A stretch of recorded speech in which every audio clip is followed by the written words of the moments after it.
Welcome back. Previously, we talked about some of the definitions for probability, but we have not yet talked about how to calculate probabilities.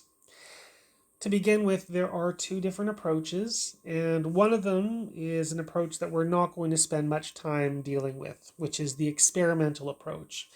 For that one, you would have to carry out the experiment many times, and each time keep track of whether or not your event occurred, and then at the end, calculate the proportion, the fraction of times that the event actually occurred when you did that experiment that many times. So, for example, you're interested in finding the probability that if you roll a six-sided die, that you roll an even number. So maybe you decide that you're going to roll the die 100 times and you kept track and you rolled an even number 48 times. So now you say the probability of you rolling an even number is 48 out of 100, which is 0.48.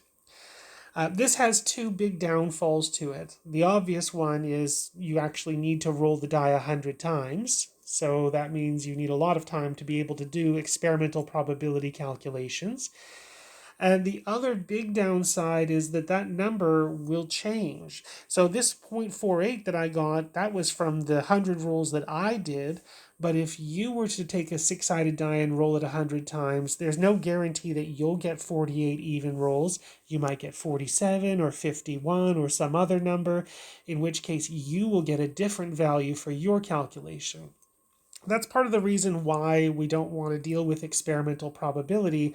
We want to know what is the answer for the probability of getting an even number. We don't want a variety of approximate answers that are hopefully close. We want to know the truth. So instead of doing things experimentally, we're going to be doing things theoretically. And by theoretically, I mean using some counting techniques, using some properties of probability, using some reasoning, and that is how we'll come up with our probabilities. So for my reasoning, I might say there are 6 possible outcomes for this experiment. You could roll a 1, 2, 3, 4, 5, or a 6. All the outcomes are equally likely to happen. 3 of them happen to be even numbers. So I would say that it seems to make sense that the probability of rolling an even number should be 3 out of 6, since there's 3 even numbers out of the 6 possibilities.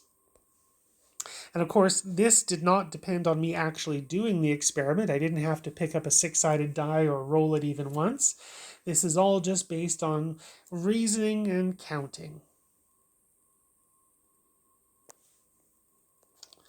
Okay, so before we get to formulas, let's talk about probability distribution tables just briefly.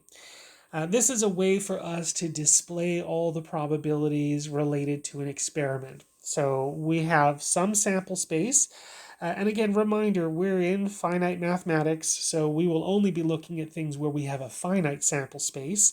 If you go on to take a stats class, you'll talk about infinite sample spaces there, but for us, S will always be finite. So I've got my outcomes, my n different outcomes, S1 up to Sn, and each of those outcomes has a probability. So P1, that's the probability that S1 occurs, P2, that's the probability that S2 occurs, and so on.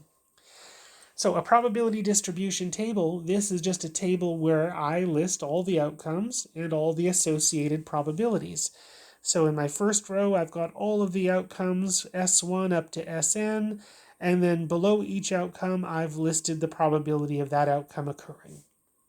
A couple of things just to notice about probability distribution tables. So the first one is, these are all the possible outcomes for this experiment, which means that when I'm thinking about S1 up to Sn occurring, I'm talking about the entire sample space. So that means these probabilities that we have below should be the probabilities for the entire sample space. And we know the sample space has to have a probability of 1, so that's my first fact. All the probabilities for all the outcomes should all add up to 1 because that's everything that's inside of our sample space. Some other ones that we should also note that we'll need to use, of course, each of these need to be probabilities, which means that in our probability distribution table, these are all numbers between 0 and 1. If I saw a probability of 2.7 or -3, I know I'm doing something drastically wrong, because none of those are probabilities. A probability has to be somewhere between 0 and 1. And of course, we have the other fact, which is if you had an empty event, that's impossible, guaranteed it will never occur, probability 0. And if you're talking about the entire sample space, probability is 1 because we're guaranteed it will occur. Okay, let's do an example. So in this example, I've got a jar and I've got a bunch of candies inside of it. And I'm going to select one of these candies, and I've got a probability distribution table that's mostly filled in. So for this, I have only 5 possible outcomes. So in our probability distribution table, I list all the possible outcomes, and grape, cherry, orange, lemon, and banana, that's it. So if you're wondering, what are the chances of you selecting guava candy? The answer is 0 because guava is not one of the possible outcomes, so guaranteed that it will never occur. On the other hand, there will be a probability for a lemon candy occurring because it is one of the possible outcomes, so should have a probability that's not 0. The one thing that we do know, of course, is that for our probability distribution table, everything in this table should add up to 1. So the probability for a grape candy, a cherry candy, an orange candy, the probability of getting a lemon candy, and the probability of getting a banana candy, all of these should add up to 1. And now I just have a little bit of arithmetic to do. The fractions on the left side, they all add up to 14/17. And so the probability of us getting a lemon candy is 1 minus 14/17, which is 3/17. And there we go. So now we know the probability of us selecting a lemon candy.